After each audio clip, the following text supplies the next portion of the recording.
Students, आज हम पढ़ेंगे एक्टिव एंड पैसिव वॉइस के एक्स्ट्रा पॉइंट। एक्स्ट्रा पॉइंट क्या है? जो हम एक्टिव से पैसिव वॉइस बना रहे थे उन सभी एक्टिव वॉइस के सेंटेंस में अभी तक हमें सब्जेक्ट था, हेल्पिंग वर्ब, मेन वर्ब और ऑब्जेक्ट दिया गया था। उसके अलावा एक्सेट्रा जो वर्ड्स होते हैं सेंटेंस में, जो ऑब्जेक्ट के बाद लिखे जाते हैं, वे वर्ड्स अभी तक सेंटेंस में नहीं दिए गए थे। लेकिन यदि सेंटेंस में ये एक्स्ट्रा वर्ड दिए गए हों तो उस सेंटेंस की पैसिव वॉइस किस तरह से बनानी है, आज हम इस पॉइंट पर डिस्कस करेंगे। तो देखिए, यहाँ पर जो फॉर्मूला होता है या स्ट्रक्चर होता है उस सेंटेंस का, वो मैंने यहाँ पर लिखा है subject, helping verb, main verb, object और लास्ट में हम एक्सेट्रा को लिखते हैं। ठीक उसी तरह से जिस तरह से एक्टिव वॉइस में वो सेंटेंस लिखा होता है, मोस्टली उसी तरह से हम पैसिव वॉइस में भी उस सेंटेंस को लिखते हैं। लेकिन कभी कभी जो हमारा ऑब्जेक्ट होता है, जो कि हम पैसिव वॉइस में बाय लगा कर लिखते हैं, उस ऑब्जेक्ट को भी सबसे सेंटेंस के लास्ट में लिखा जाता है और जो एक्सेट्रा वर्ड होते हैं उन वर्ड्स को हम पहले लगाते हैं। देखिए, यहाँ पर मैंने वही सेंटेंस ही लिए हैं कि जिन सेंटेंस में कभी ऑब्जेक्ट जो है वो हमारा लास्ट में होगा और कभी आपके एक्सेट्रा वर्ड से पहले। तो यहाँ पर लिखा है द जज फाउंड द प्रिजनर गिल्टी। अब इस सेंटेंस में यहाँ पर आपका ये सब्जेक्ट है, ये आपकी वर्ब है और ये आपका ऑब्जेक्ट है।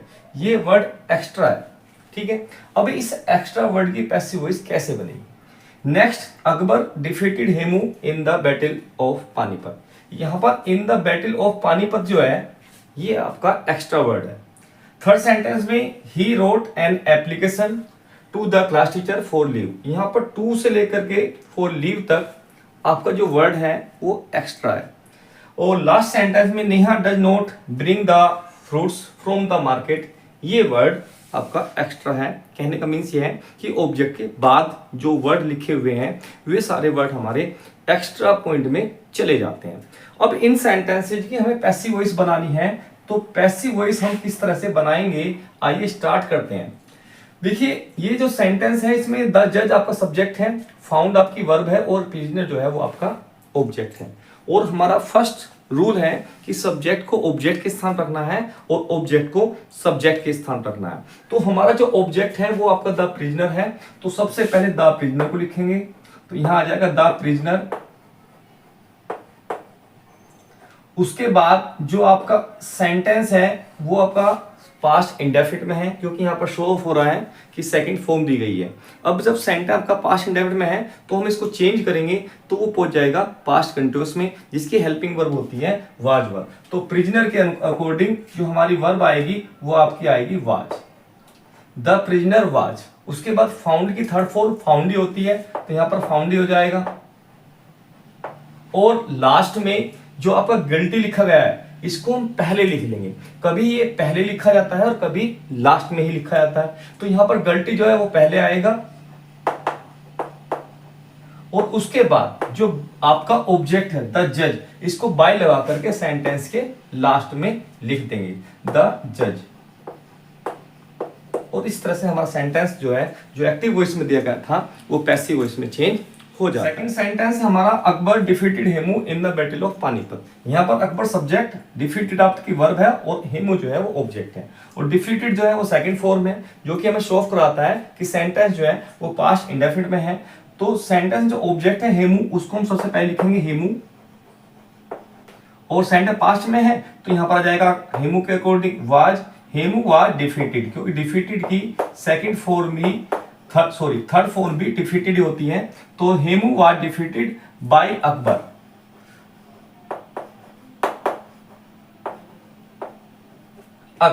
अब ये जो इन द बैटल ऑफ पानीपत है, ये लास्ट में लिखा हुआ एक्सेट्रा है, तो इस पैसिव वॉइस में भी हम इसको बाद में ही लिखेंगे इन द बैटल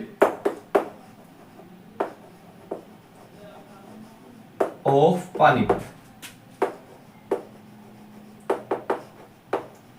इस तरह से हमारा सेंटेंस जो है, जो एक्टिव वॉइस में दिया गया था, उसको हम पैसिव वॉइस में चेंज कर लेंगे। इट मींस कि कभी जो एक्सेट्रा वर्ड है वो हमारा ऑब्जेक्ट से पहले आते हैं और कभी सेंटेंस के लास्ट में लगाते हैं। ऐसा नहीं है कि पहले नहीं लगा सकते, इसको पहले भी लगा सकते हैं, लेकिन हमारे सेंटेंस के सेंस के अकॉर्डिंग इसमें सेंटेंस में ये एक्सेट्रा जो वर्ड है वो लास्ट में ही जाने चाहिए।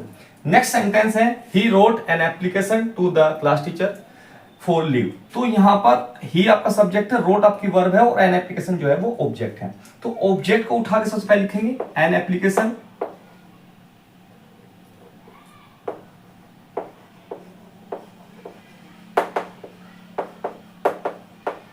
ठीक है। सेंटेंस जो है वो सेकंड फॉर्म दिया गया है, तो सेंटेंस पास्ट इंडेफिनिट शो कर रहा है और पास्ट इंडेफिनिट जब चेंज करेंगे तो पास्ट कंटिन्यूअस में होगा और यहां पर पास्ट कंटिन्यूअस की हेल्पिंग वर्ब लगा देंगे वाज, क्योंकि एप्लीकेशन जो एक लिखी गई है तो एप्लीकेशन वाज अब रोट की थर्ड फॉर्म होती है रिटिन, तो यहां पर आ जाएगा रिटिन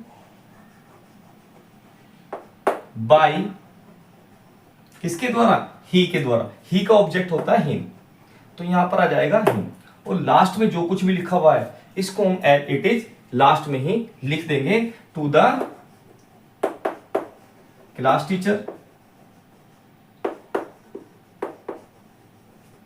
फॉर लीव, और इस तरह से हमारा सेंटेंस जो है वो पूरा हो जाएगा। नेक्स्ट एंड लास्ट सेंटेंस है hair does not bring the fruits from the market. यहां पर इस सेंटेंस जो है यहां पर सब्जेक्ट आपका नेहा है, डज नॉट निगेटिव सेंटेंस है, डज आपकी हेल्पिंग वर्ब और ब्रिंग जो है वो आपकी मेन वर्ब है, द फ्रूट्स ऑब्जेक्ट हो जाएगा, फ्रॉम द मार्केट ये आपका एक्सेट्रा वर्ड हो जाएगा। तो जब हम इसको चेंज करेंगे तो द फ्रूट्स जो है वो आपका सब्जेक्ट बनेगा, तो सबसे पहले लिखेंगे द फ्रूट्स, सेंटेंस का सब्जेक्ट जो है वो आपका प्लूरल है और सेंटेंस प्रेजेंट इंडेफिनिट दिया गया है, तो सेंटेंस को जब चेंज करेंगे तो प्रेजेंट कंटिन्यूअस में होगा और फ्रूट्स के अकॉर्डिंग यहां पर आ जाएगा are, the fruits are. Not दिया गया है तो नोट को यहीं पर हम लगाएंगे, नोट ब्रिंग की थर्ड फॉर्म ब्रोट होती है, तो यहां पर आ जाएगा ब्रोट, उसके बाद फ्रॉम द मार्केट चाहे आप यहां भी लगा सकते हैं और यदि आप चाहते हैं तो लास्ट में लगा सकते हैं। तो पहले हम नेहा को ऑब्जेक्ट बना के यहां लिख देते हैं, तो बाय नेहा और लास्ट में from the market.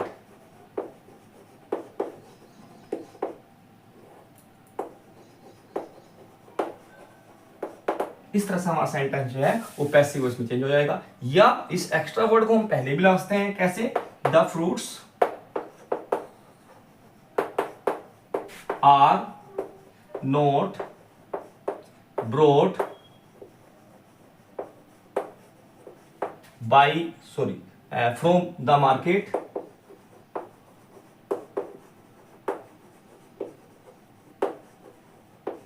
By Neha.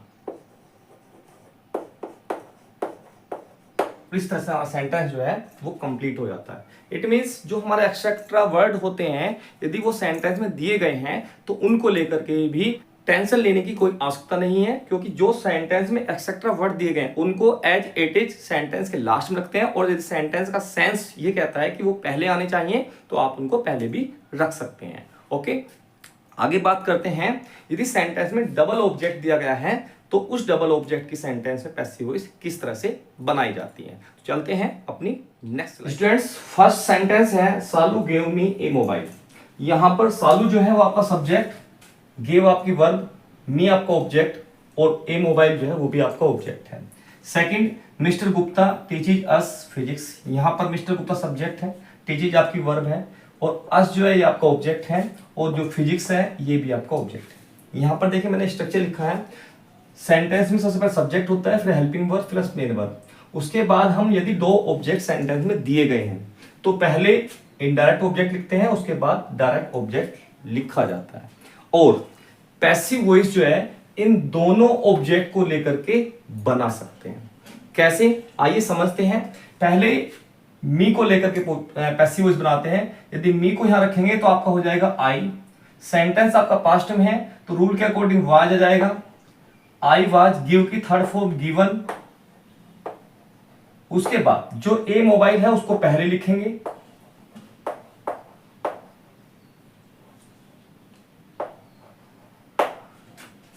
और लास्ट में बाई साल। इस तरह से हमारा सेंटेंस हो जाएगा। यदि हम ए मोबाइल को लेकर पैसिव वॉइस बनाते हैं तो हमारे रूल के अकॉर्डिंग जो मी है उस मी से पहले फोर या टू का प्रयोग हम करते हैं। कैसे, देखिए यहां समझते हैं। यदि हम मोबाइल को लेकर पैसिव वॉइस बनाते हैं तो हो जाएगा ए मोबाइल, उसके बाद was according to rule helping verb आएगी, उसके बाद गिव की थर्ड फॉर्म गिवन, तो यहां पर जो आएगा टू मी हो जाएगा, ठीक है। और क्या, बाई सालू,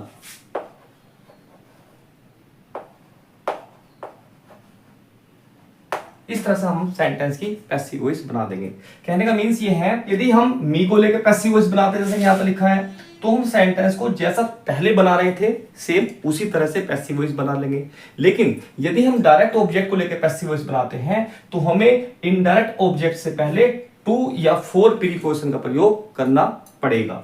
इस तरह सेकंड सेंटेंस यहां पर अस को लेकर पैसिव वॉइस बनाते हैं तो सेंटेंस हो जाएगा वी, सेंटेंस प्रेजेंट इंडेफिनिट का है तो वी आर टोट, उसके बाद आपका फिजिक्स, बाय मिस्टर गुप्ता, उसके बाद यदि फिजिक्स को लेकर पैसिव वॉइस बनाते हैं तो पैसिव वॉइस आपको हो जाएगी फिजिक्स, फिजिक्स के अकॉर्डिंग यहां पर जो हेल्पिंग वर्ब आएगी इज, फिजिक्स इज टॉट, उसके बाद आपका अस जो है इससे पहले हमें टू लगाना पड़ेगा, to us by Mister Gupta. Clear students, तो physics is taught to us by Mister Gupta. इस तरह से हम पैसिव वॉइस को जो है वो बना देते हैं। आगे बात करते हैं हु। मैंने अपनी लास्ट वीडियो में बताया था कि कुछ एक्स्ट्रा पॉइंट होते हैं इंट्रोगेटिव सेंटेंस में भी, कि और वो एक्स्ट्रा पॉइंट है आपका हु। यदि सेंटेंस में एक्टिव वॉइस के सेंटेंस में हु दिया गया है तो उसकी पैसिव वॉइस हम किस तरह से बनाते हैं। देखिए यहां पर जो हु है, ये हु जो है इंट्रोगेटिव वर्ड है, लेकिन आपको पता होगा कि हु जो है वो सब्जेक्ट का भी काम करता है। तो यहां पर हम दोनों तरह से, मैं आपको बता दूं कि समझाने वाली जो ट्रिक है वो दोनों तरह से होगी, लेकिन बनेगा आपका इंट्रोगेटिव में ही पैसिव वॉइस। हु जो है यदि हम सब्जेक्ट मानते हैं तो हु का ऑब्जेक्ट जो है वो हुम होता है। क्या होता है? हुम। और जब हम सब्जेक्ट को ऑब्जेक्ट में बदलते हैं तो उस ऑब्जेक्ट से पहले बाय लगाते हैं, तो आपका हुम की जगह बाय हुम हो जाएगा। Clear students? अब जब हम इसको यहां से यहां ले जाएंगे तो हमारा सेंटेंस जो है वो कुछ इस तरह से बनेगा। यदि हम इसको एफर्मेटिव मानते हैं या असर्टिव मानते हैं तो यू, सेंटेंस जो है आपका पास्ट इंडेफिनिट में है, यू वर, उसके बाद कोल्ड बाय होम, इस तरह से आपकी पैसिव वॉइस बनेगी। लेकिन ये सेंटेंस जो है वो इंट्रोगेटिव है। अब इसको हम इंट्रोगेटिव के रूल से ही बनाना है। ये मैंने आपको सिर्फ समझाने के लिए बताया है कि यदि हम समझाने वाली बात आता है कि हु का बाय होम कैसे हो गया तो वो इस तरह से हो जाता है। अब ये वर्ड जो है ये हमारा इंट्रोगेटिव है, तो जब इंट्रोगेटिव है तो सेंटेंस के स्टार्टिंग में हमें रखना पड़ेगा। अब स्टार्टिंग में रखना पड़ेगा तो ये होम ही नहीं, केवल होम के साथ बाय होम को यहां पर उठा करके हु में को चेंज कर देंगे, बाय होम। और आपको पता है कि उसके बाद जो हमारा इंट्रोगेटिव वर्ड होता है उसके बाद हेल्पिंग वर्ब जरूर आती है। तो हेल्पिंग वर्ब क्या होगी हमारी? वर्ब, तो यहां पर आ जाएगी वर्ब। Clear students? उसके बाद सब्जेक्ट आएगा आपका you, by whom were you called, और लास्ट में क्वेश्चन मार्क। इस तरह से हमारा पैसिव वॉइस बन जाएगा। कहने का मीन्स ये है कि जो हु होता है उसका ऑब्जेक्ट होम होता है, और जब पैसिव वॉइस में जाएंगे तो ये होम की जगह बाय होम यूज होगा। क्लियर? तो इस हु को बाय होम में हमने यहीं पर बदला, क्योंकि हु हमारा इंट्रोगेटिव वर्ड है। तो हु को बाय होम में बदल करके उसके बाद हमें हेल्पिंग वर्ब चाहिए। सेंटेंस आपका पास्ट इंडेफिनिट में है तो इसको पास्ट कंटीन्यूअस की हेल्पिंग वर्ब होगी किसके अकॉर्डिंग? यू के अकॉर्डिंग। यू आपका सब्जेक्ट है क्योंकि ये यहां से उठ करके यहां पर आएगा। ठीक है, जैसे यहां पर हमने लिखा तो यू के अकॉर्डिंग हेल्पिंग वर्ब वर्ब लगाई यहां पर, तो उसके बाद यहां पर वर्ब हुआ, फिर यू हो गया, उसके लास्ट में आपका कोल्ड हो गया, और लास्ट में जो बाय होम लगाना था वो हमने स्टार्टिंग में लगा दिया। इस तरह से हमारी हु वाले सेंटेंस की पैसिव वॉइस बन जाती है। और लास्ट सेंटेंस ही मैंने आपको हु से ही लिया है। हु टीचेस हिम इंग्लिश, उसे इंग्लिश कौन पढ़ाता है, तो इस सेंटेंस में क्या है, इसमें जो डिफरेंस है वो ये है कि यहाँ पर जो आपका ऑब्जेक्ट था वो सिंगुलर था। कहने का मीन्स ये है कि एक ही ऑब्जेक्ट था, और यहाँ पर जो है वो हमने डबल ऑब्जेक्ट लिया है, एक डायरेक्ट ऑब्जेक्ट एक इनडायरेक्ट ऑब्जेक्ट। फिर इसकी पैसिव वॉइस किस तरह से बनानी है, इसकी पैसिव वॉइस भी उसी तरह से बनानी है जैसे हमने असर्टिव सेंटेंस की पैसिव वॉइस बनाई थी। तो क्या हो जाएगा, हु को तो अभी जैसे मैंने बताया हु को बाई हुम में चेंज कर देंगे, ठीक है। अगर हम ही को पैसिव वॉइस में सब्जेक्ट बनाते हैं तो यहां पर आपका ही आएगा, और ही यहां पर सेंटेंस जो है इंडेफिनिट का है, तो ही के अकॉर्डिंग क्या जाएगा, इज, हुम इज ही। और फिर टीच की थर्ड फॉर्म टॉट इंग्लिश, ठीक है, और लास्ट में क्वेश्चन मार्क। और यदि हम इंग्लिश को लेकर के पैसिव वॉइस बनाते हैं तो आपका हो जाएगा बाय होम एज, क्योंकि हिम भी आपका सिंगुलर सब्जेक्ट है और इंग्लिश भी आपका सिंगुलर सब्जेक्ट है, तो हेल्पिंग वर्ब जो है वो आपका एज ही होगी, एज इंग्लिश,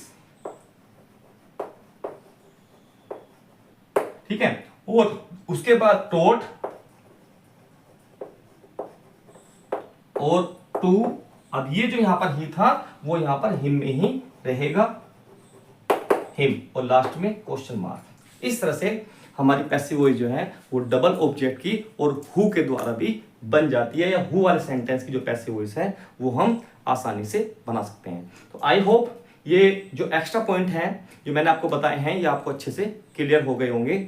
आगे भी अभी बहुत कुछ एक्स्ट्रा पॉइंट हैं, कहने का मीन्स और भी रूल रेगुलेशन है। जैसे अभी हमने केवल एफर्मेटिव, नेगेटिव और इंट्रोगेटिव सेंटेंस की पैसिव वॉइस बनाना सीखा है। अगली वीडियो में मैं आपको इंपरेटिव सेंटेंस की पैसिव वॉइस किस तरह से बनाई जाती हैं वो बताऊंगा। तो स्टूडेंट्स, नेक्स्ट वीडियो तक के लिए आपको इंतजार करना होगा, लेकिन उससे पहले यदि आपको ये वीडियो पसंद आई है तो आप इस वीडियो को लाइक कीजिए, और यदि आप नए व्यूअर हैं, नए देखने वाले हैं, तो आप सबसे पहले चैनल को सब्सक्राइब कर लीजिए, बेल आइकन को दबा लीजिए, ताकि सारे वीडियो के नोटिफिकेशन जो है टाइम टू टाइम वो आपको मिलते रहें। और अपने फ्रेंड सर्किल में शेयर कीजिए और कमेंट्स कीजिए। तो फिर मिलते हैं नेक्स्ट वीडियो में, तब तक के लिए goodbye and take care.